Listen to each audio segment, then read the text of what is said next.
Boy, may tanong ako sa'yo. May 1,000,000 ka na ba? Wala pa. Ako rin eh. Ako nga pala si Tuna Fish. 25 anyos at gusto ko ng 1,000,000 piso.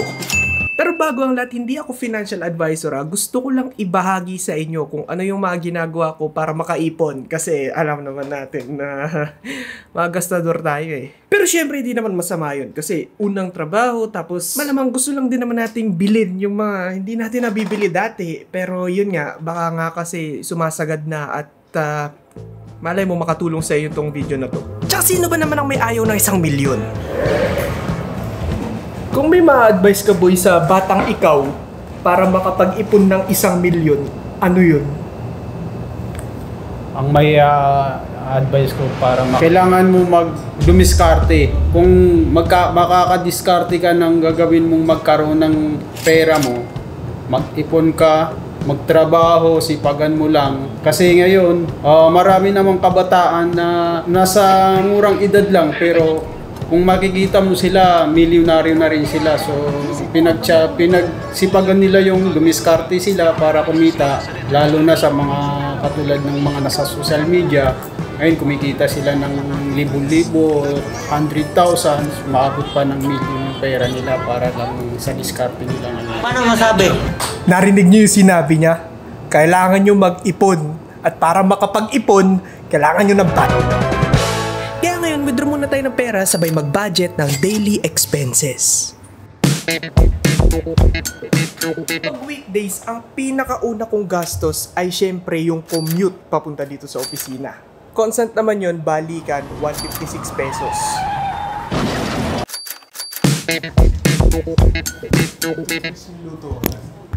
Paluto ka lang. Mga 7:30. Pangalawa naman ay yung almusal. Bukod kasi sa ito yung pinaka-importanting pagkain sa araw, ito naman yung pinaka-importanting gastos para sa akin. Kasi syempre kung may mga biglaan ngang meeting o yung mga biglang may pinapagawa sa'yo yung boss mo, at least alam mo sa sarili mo na may laman yung tiyan mo, may energy yung utak mo, handa ka. Basta ang pinaka-budget ko dito ay 70 pesos lang. Sa sobrang pagtitipid ko nga, sapat na sa akin yung Coke at yung kanin. Joke lang. Pero madalas sa almusal kasama ko yung nanay ko. At syempre pag kasama mo yung nanay mo, ililibre ka ng pagkain.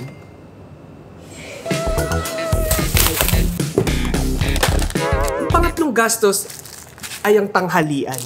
Ang pinaka-budget ko rito ay 150 pesos. Ito yung pinaka hindi ko na-utilize na budget sa totoo lang. Depende kasi talaga to eh. May mga araw na Jollibee burger, may mga araw naman na pansit canton lang, tsaka Coke. Ang sarap talagang pansit canton niya ito eh.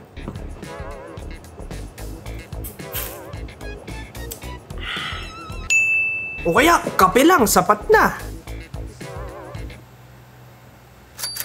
Madalas nga, Nestle lang eh.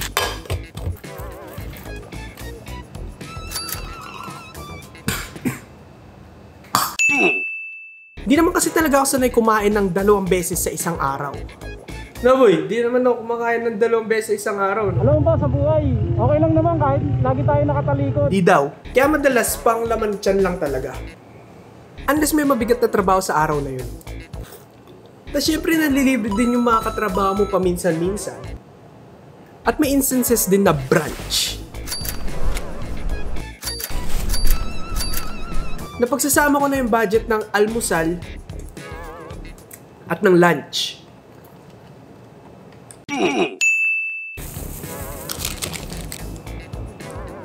Ito yung isa sa mga instances na pinagsasabay ko na yung almusal at saka yung tanghalian. Kapag 70 plus 150, nagkakaroon ako ng budget na 220. Kaya ako nakakabili ng mga gantong klaseng pagkain. Kasi di nga rin talaga ako makain talaga. Okay na sa akin kung isang beses lang ako kakain sa isang araw. Hanggat wala naman talagang biglaang meeting. At alam nyo ba, yung manok ng 7-Eleven, hindi ko maintindihan pero nasasarapan ako dito ngayon.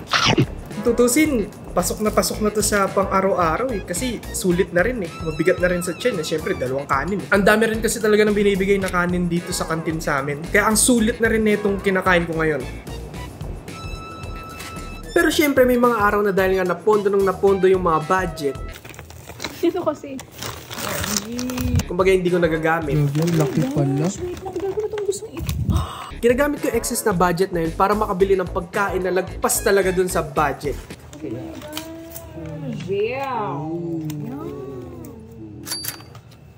I mean, ito rin kasi yung hirap kapag napapaligiran kayo ng mga pagkain dito sa kung saan ka nagtatrabaho.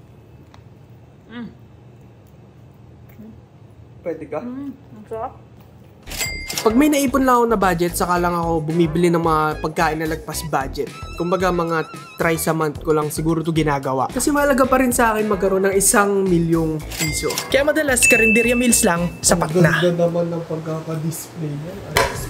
Hingi ako kaya.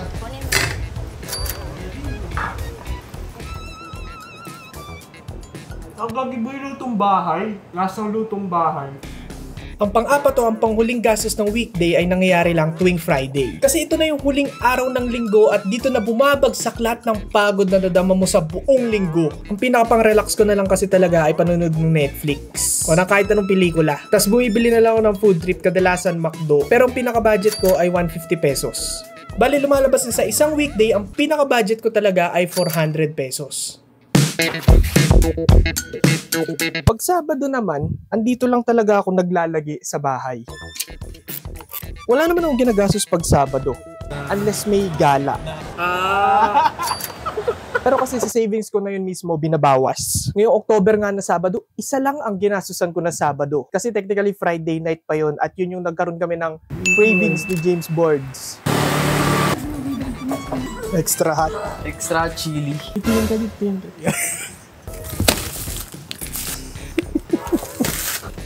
Balita ito 30. Sa tutulang na miss lang talaga namin kumain ng pansit kanto ng ganong oras tapos manood ng pelikula.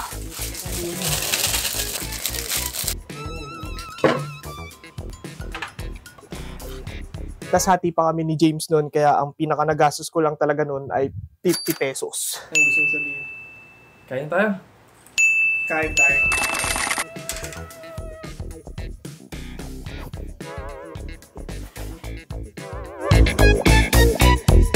Ngayong linggo, nandito lang ako sa church para mag-Sunday service. Simula 9 AM ng umaga hanggang kung kailan man kami uuwi. Kasama transpo, panglaman tiyan.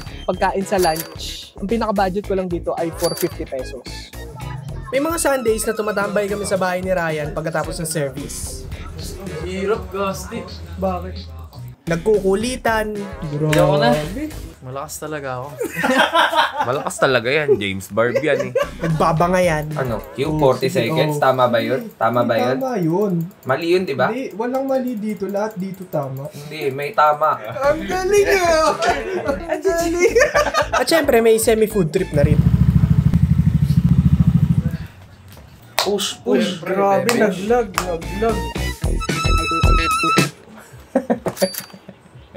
Sponsored by McCoffee.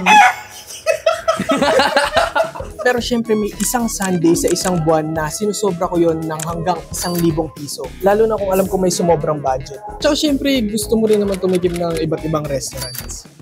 Basta disiplina lang. Di naman kasi yung linggo-linggo, araw-araw kayong gagastos ng lagpas-lagpas sa budget nyo. Wala naman talaga masamang ubusin nyo yung pera nyo sa pagkain. Pero yung tama lang naman.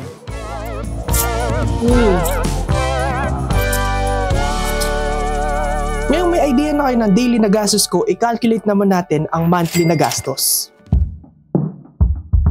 Unang gastos ay yung groceries. Kadalasan ang binibili ko lang naman na grocery ay Nestea at mga chichirya. Tapos ang pinaka-budget ko lang dito ay 1,200 pesos. Pangalawang gastos naman ay yung amenities. Ito yung mga gastusin na inaabot hanggang 1 taon. Kunwari na lang yung deodorant. Sa 1 taon, gumagamit ako ng 3 deodorant. Kami napaka-imposible naman kasing bumili ka buwan-buwan ng deodorant, di ba? Unless mabaho ka talaga. Dito ko na rin kasi kinukuha yung mga pambili ko kunwari ng polo shirt.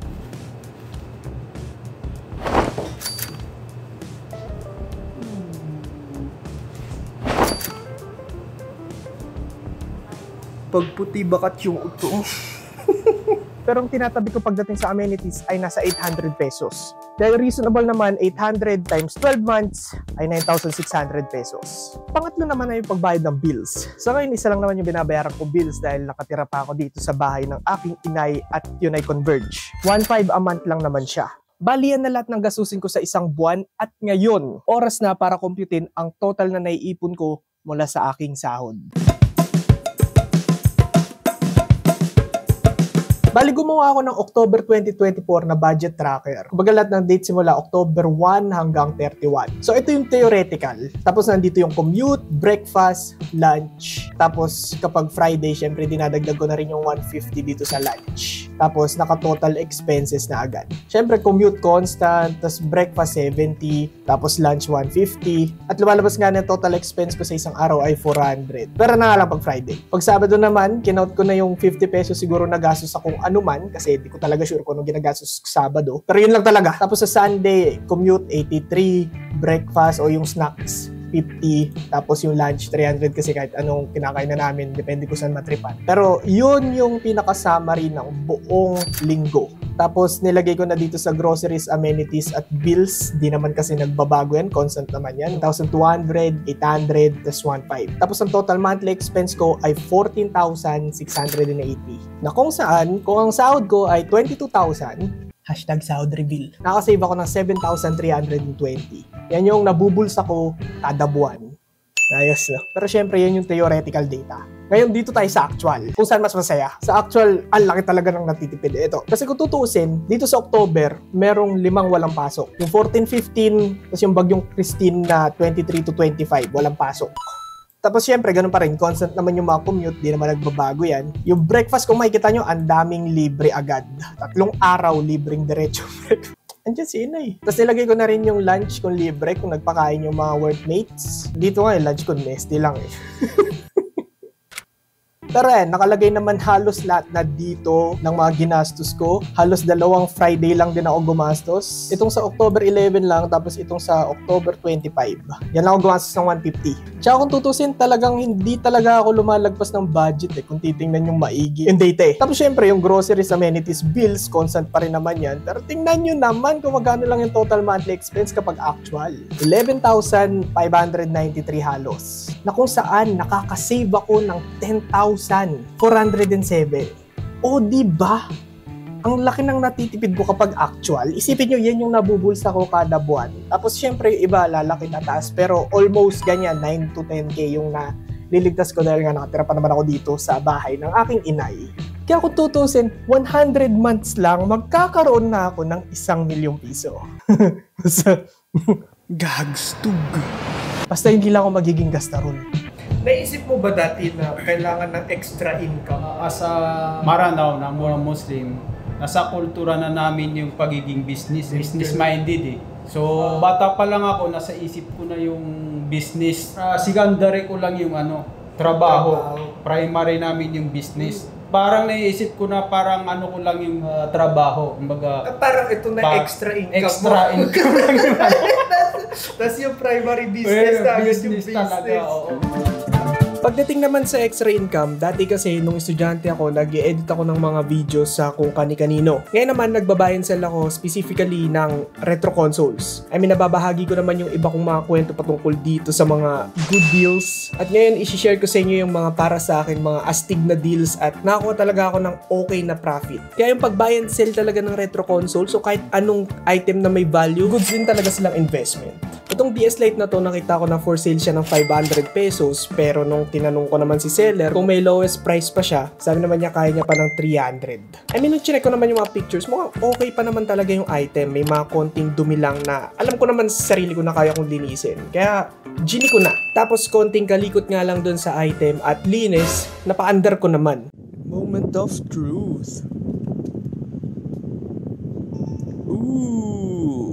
At isang DS na naman ang nabuhay. Sabay na benta ko yun ng 800 pesos. O di ba para siguro sa 90 minutes na gawa o 1 hour and a half, kumita agad ako ng 400. Kasi syempre may shipping fee pa yun na 100, so total niya 400. Pero at least di ba, kumita ako ng 400. Tapos meron naman tong Pokemon Leaf Green na untested, sabi nung may-ari. Kumbaga di niya alam kung umaandar pa. Nangingi lang ako ng pics kung sakali nga nabuksan siya. Nung tinignan ko naman yung screw, hindi pa siya nabubuksan. Kaya mukhang kaya ko naman tong paandarin. Siguro konting punas lang ng isopropyl sa loob at okay na. Pero nung tinetest ko to, walang problema, gumana agad. Tapos siguro after 2 weeks, pinost ko agad siya sa marketplace at may kumuha naman. So, doble na naman. 400 tas naging 800. Easy money, di ba? Ito namang susunod na mga flips na to ay hindi sa marketplace ko nakuha. Ito yung dyan lang sa mga surplus shops o kung sino mang talagang nagbibenta ng mga defective na items na akala nila defective. Nakita ko tong DS Lite na to na hindi bumubukas. Tapos inoferan ako ng may-ari ng 150. Isipin nyo yun, 150 pesos. Pero nung sinaksak ko siya, sobrang dead bat niya. Tapos pagkatapos siguro ng mga 15 minutes, umandar naman. Kaso yun nga, may tama yung screen. Kaya pinag-isipan ko kung ipang shiny hunting ko siya o ibibenta. Pero kasi itong black mismo na to, hindi ko masyadong trip yung condition. Marami ng gas-gas. At okay pa naman siya, may sounds, gumagana naman lahat. Sinubukan ko siya ibenta sa marketplace ng 1K at may kumagat. So, diba? Easy 850 at wala mang oras na ginugol para rito. Tapos, ito yung pinaka-paborito ko sa lahat kasi ito sobrang sulit. Nakita ko tong Game Boy Micro na to sa isang shelf. Alam niyo yung mga glass shelf. Tapos, tinanong ko kung for sale siya. Sabi nung nagtitinda, display na lang daw. Pero kung gusto ko daw, 50 pesos. Isipin nyo, 50 pesos. Kasi di naman daw siya umandar at display na nga lang. So, kinuha ko na. I mean, wala naman ako masyadong alam sa Game Boy Micro. Pero, nakita ko kasi yung battery niya medyo bloated. Kumbaga, inisip ko na baka mamaya ito lang. I mean, kung hindi, at least 50 pesos, di-display ko lang din. I mean, Game Boy Micro pa rin naman. Pero laking gulat ko pagkabili ko ng battery, tapos nilapag ko doon, konting solder lang kasi wire connection yung battery na ito doon sa terminal. Nagulat ako mandar. At pinag-iisipan ko kung itatago ko siya o hindi. Tapos nakita ko nga yung market price nito, umabot ng 5,000 at sobrang goods ng condition nito. Maski yung screen, walang burns, yung faceplate, walang kagas-gas-gas-gas. Tinry ko siyang 3.5 i-post sa marketplace. At laking gulat ko nung araw rin na yun na pagka-post ko, may bumili agad. 3.5. 50 pesos na Game Boy Micro, 300 na battery, 100 na charger, total of 500. At bumalik sa akin, 3,000. Kaya kung tutuusin, dito ko rin talaga nakukuha yung pambili ko ng mga good deals. Katulad na lang netong Nintendo 2DS XL na ginawan ko ng video. Ay, pwede ko tong ibenta ng 9K. Kasi nabili ko lang naman siya ng 5K. I mean, 4K, di ba? Siguro next year. Kasi in-enjoy ko pa siya pang shiny hunting at kailangan ko tapusin yung Ultra Sun na run. Basta yung buy and sell, ayos yan na hobby. Basta alam mo lang talaga yung ginagawa mo at syempre alam mo lang yung mga items na binabuy and sell mo. Bali gumagawa ako ng video patungkol sa pag-iipon. Ano yung masasabi mong pinaka-successful na ipon? Kumbaga yung okay na. What do you mean okay na? Kumbaga itong ipon na meron ako Yung amount ng ipon. Okay na. Okay na. Well, 3 months to 6 months worth of your salary ngayon. Yun yung enough na ipon. Na masasabi mo pwede kang walang trabaho for the next 6 months. Kumbaga successful naman sa may 3 months worth of your salary. Minimum 6 to... So, okay na yung akin. Galing. Pero yun, sa ngayon malayo pa yung ipon ko sa 1,000,000. Mga ilang hotdog rice pa to. Diyos ko Lord. Kaya tuturin yung sinasabi ni Sir Axel na dapat business/diskarte mindset ang pairalin. Ang business kasi, ano yan eh, diyan umiikot yung pera eh. Diyan ka, kumbaga, hawak mo lahat ng ano eh, hawak mo yung oras mo, hawak mo yung pera mo. Diyan umiikot yung pera. Pero sa business, sa opisina, sa work, Hindi kasi ikaw yung boss eh. Hindi, ikaw yung tauhan, tapos mahirap dumiskarte. Ay, hindi mo hawak yung oras mo eh.